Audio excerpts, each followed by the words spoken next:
আওয়ামী লীগের প্রয়াত নেতা তোফায়েল আহমেদ সাহেব মারা গেছেন, সাবেক মন্ত্রী।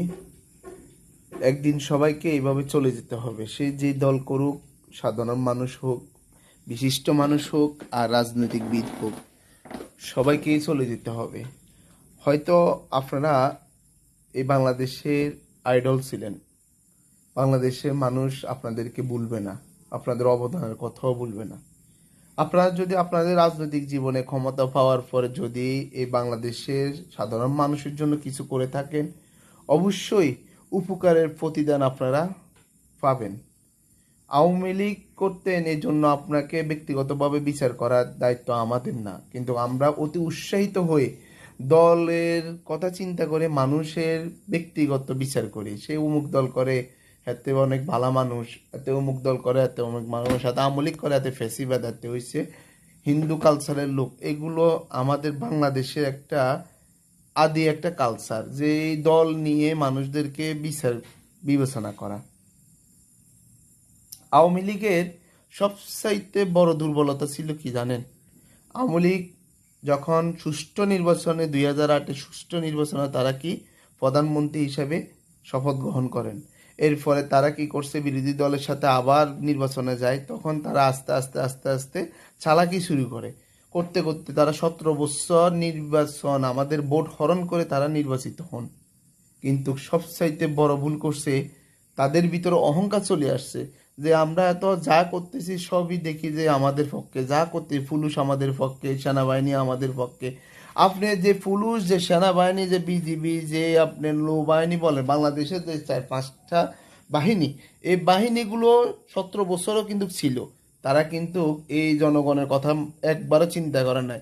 কাউকে আপনার লাঞ্চ ছিল না, লাঞ্চের ভাতা দিছে, কাউকে দুপুরে খাওয়ার জন্য 250 টাকা করে দিছে, কাউকে রাত্রের খাওয়ার ব্যবস্থা করে দিছে। কোনো বাহিনীকে তারা ঠিক লেয়ার উজুটা ঠিকই করছে। তারা এখন বলে, তারা ওই সময় বলছিল যে আমাদেরকে খাওয়ার, এক বেলা খাওয়ার ব্যবস্থা ছিল, কিন্তু উনি আমাদের 3 বেলা খাওয়ার ব্যবস্থা করে দিয়েছে। এমনও কিছু বাহিনীর লোকেরাও বলছিল শেখ হাসিনা থাকা অবস্থায় অনলাইনে।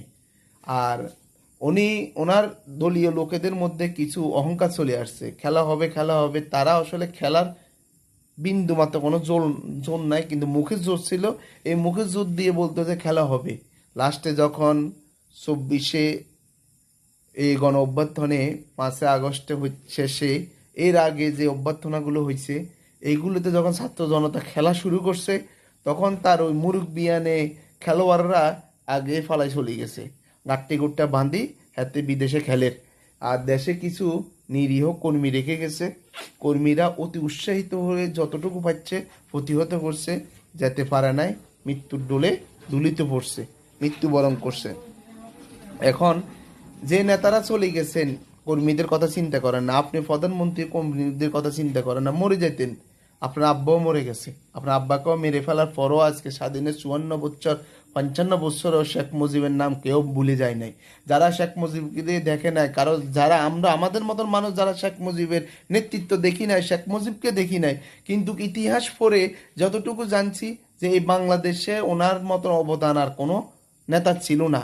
7 মার্চের ভাষণে যেভাবে মানুষকে যেভাবে একত্রিত করছে, এমন ঝালালো বক্তব্য আর কোনো নেতা দিতে পারবে না। যাই হোক, ছাত্ররা চলে গেছে। নেতারা যখন চলে গেছে, ছাত্ররা আন্দোলনের একদম মাঠ খালি পাইছে। তারা যেভাবে বল করছে, এইভাবে উইকেট পড়ছে, এইভাবে মানুষদেরকে হত্যা করছে। আপনার নেতারা ছিল না, এটার ভুল আপনার। আপনি দল যদি কখনো আবার এই বাংলাদেশে আসে, কখনো যদি আবার ক্ষমতা আসার চেষ্টা করেন, রাজনীতি করার চেষ্টা করেন, মাননীয় প্রধানমন্ত্রী, আপনাকে আমি আমার ব্যক্তিগত দিক থেকে একটা সলিউশন দিব। মানুষ চিন্তা আপনি ভুল করছেন। আপনার পাশে, আপনার সাথে কালসাপ ছিল। কালসাপেরা শুধু আপনাকে মাপতো কখন আপনাকে ঘায়েল করা যেত, সে শুধু মাপতো আপনার ঘায়েল করার কখন সময় আসবে। কিন্তু সময়টা আসার পর আপনাকে ঘায়েল করার চেষ্টা করছে, আপনি ফান বেঁচে গিয়ে আপনি চলে গেছেন। কিন্তু যারা আন্দোলনের আগে এবং আন্দোলনের পরে কর্মীদের কথা চিন্তা না করে বিদেশে চলে গেছেন, অদূর ভবিষ্যতে যদি আপনার এই রাজনৈতিক দলটা যদি আবার মাথা উঁচু করে দাঁড়ায়, ওদেরকে লাথি মেরে দল থেকে বাইর করে দিবেন। এমন মানুষের, এমন বাটপারের এমন নিমুখারামের এই দলের কোনো প্রয়োজন নাই। নোয়াখালী সদর, বেগমগঞ্জ এবং নোয়াখালী সদরে দুইটা নেতাকে দেখলাম অনলাইনে কর্মীদেরকে জড়ো করার জন্য। এই দুইটা নেতা আন্দোলনের আগে এবং আন্দোলনের পরে কয়েকজন এখন ক্ষমতাশীল কয়েকজন নেতাকে টাকা দিয়ে বিদেশে চলে গেছে। বিদেশে চলে যাওয়ার পরে আজকে 1.5 বছর 2 বছরে একটা অনলাইনে বার্তা দেয় নাই, কিন্তু এখন যখন শুনছে আমলিক ফিরে আসবে, শেখ হাসিনার আশা একটু গুঞ্জন উঠতেছে, তখন তারা অনলাইনে ভিডিও দিতেছে, আপনারা সবাই একত্রিত হন। তোর কথাতে সবাই একত্রিত হইব? এ শালার ফুতেরা, তোদের কারণে হাজার হাজার কর্মী সে মৃত্যুবরণ করছে, হাজার হাজার মা তার সন্তানকে হারাইছে। তোরা হয়তো জানোস না যে বাংলাদেশের 5ই আগস্টের পরে কি হয়েছে। 5ই আগস্টের পরে আওয়ামী লীগের এমন কিছু কর্মী ছিল, এমন কিছু তারক নেতা ছিল যাদেরকে হারাতে হয়েছে, যাদের মায়ের হারাতে হয়েছে। কিছু পুলিশ বাহিনী চলে গেছে, পুলিশদেরকে আগুনে হত্যা তোদের কারণে, তোদের মতো কিছু লুবি, টাকার লুবির কারণে আমার পুলিশ বাহিনী, পুলিশেরা মারা গেছে তোদের কথা শুনতে গিয়ে। পুলিশ এবং অন্যান্য অন্যান্য বাহিনী এগুলো কিন্তু সরকারের গোলাম। সরকারের নেতারা যেমনি বলে তেমনি তারা কাজ করতে হয়। তারা কিন্তু আসলে ব্যক্তিগত কোনো দল পছন্দ করে না।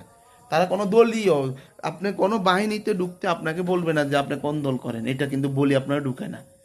আপনি নির্দলীয়, তারা কিন্তু নির্দলীয়, তাদেরকে আমরা হারাতে হয়েছে। তোদের কথাতে আমি যদি মনে করি, তোদের এই কয়েকজনের কথাতে যদি মানুষ আবার আন্দোলন করে, আমি মনে করব এই মানুষদেরকে যদি জুতা দিয়ে, কারণ নর্মাল জুতা দিয়ে ফিটলো তাদের মনে করে মান সম্মান যাবো না। এরা এমন বেয়াদব। তোরা যারা চলে গেছ তোদেরকে ফালাই নতুন করে নেত্রী, নতুন নেতা নিয়োগ করুক। যেমন সদরে একরামুল করিম চৌধুরী আন্দোলনের পরে জেল হাজতে, ওনার মতো একজন নেতাও এই নোয়াখালীতে নাই। ওনাকে এক নামে ডাকে নগদ চৌধুরী। আমাদের সেনবাগে অনেক নেতা আছে। আমাদের সেনবাগে নেতা আছে লাইন জাহাঙ্গীর আলম মানিক, ডক্টর জামাল উদ্দিন আহমেদ FCA, এরপরে আমাদের MP মুর্শিদ আলম সাহেব, আমাদের আওয়ামী লীগ থেকে বারবার নির্বাচিত হওয়ার জন্য চেষ্টা করছে তমা গ্রুপের মানিক সাহেব। আরো হাজারো নেতা আছে, হাজারো উপজেলা চেয়ারম্যান টিপু সাহেব, হাজারো নেতা আছে। কিছু কিছু নেতা এখনো মানুষের মাঝে রয়ে গেছেন। হামলা মামলা যাই খামু, মানুষদেরকে ছেড়ে যাবো না। এরপরে আমরা মাশরাফি সাহেবের কথা চিন্তা করি, মাশরাফি ভাই তার ঘর পুড়াই দিছে। এরা হইলেও আমাদের যুবকদের আইডল। আমরা এদেরকে দেখে অনেক কিছু শিখি। মাশরাফিদের অবদান তো আমরা ভুলতে পারুম না, এদেরকে আমরা হারাইছি। কিন্তু আওয়ামী লীগ যদি কখনো ফিরে আসে, বলবো আগে যারা খেলা হবে বলতো কেমন আছেন, ফালাবো না, ফখরুল সাহেবের বাসায় গিয়ে ফালাবো, এমন কিছু নেতাকে আপনারা বয়কট করবেন। সে যে জেলার হোক, যেখানে হোক, যেরকম লোয়া কোট, আপনি একমাত্র আপনি জানেন আপনার নেতারা কেমন। একটা নেতাও গোস দিয়েছিলেন, নেতারা একটা নেতাও কর্মীদের কথা চিন্তা করে নাই। মাঠ পর্যায়ে এখন পর্যন্ত যারা আপনার জন্য এইভাবে এখনো হাজার হাজার কর্মীরে দেখি, আমাদের শেখ হাসিনা আগে ভালো ছিল, আমাদের শেখ হাসিনা ফিরে আসবো, অনেক লোকে বলে। এরা কিন্তু 17 বছরের 17 ফাইও আপনার দলের থেকে নেই নাই। তারা এই দল ভালোবাসে আপনার বাপের কারণে, আপনার কারণে, কিন্তু আপনার অন্যান্য বংশধরের কারণে এই দল ভালোবাসে না। এই আওয়ামী লীগের একটা ঐতিহ্যবাহী আছে। এই আওয়ামী লীগ কিন্তু একদিনের বাহিনী না। এই আওয়ামী লীগ দলটা একদিনের দল না। এটা এই বাংলাদেশ জন্মগতভাবে এই আওয়ামী লীগ দলটা, এই বাংলাদেশ জন্ম দিয়েছে এই আওয়ামী লীগ দলটা।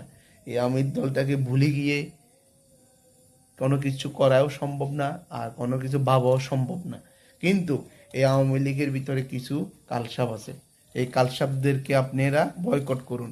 এই নেতা কিছু কিছু সবাই জেলার MP মন্ত্রীদের কথা জানেন।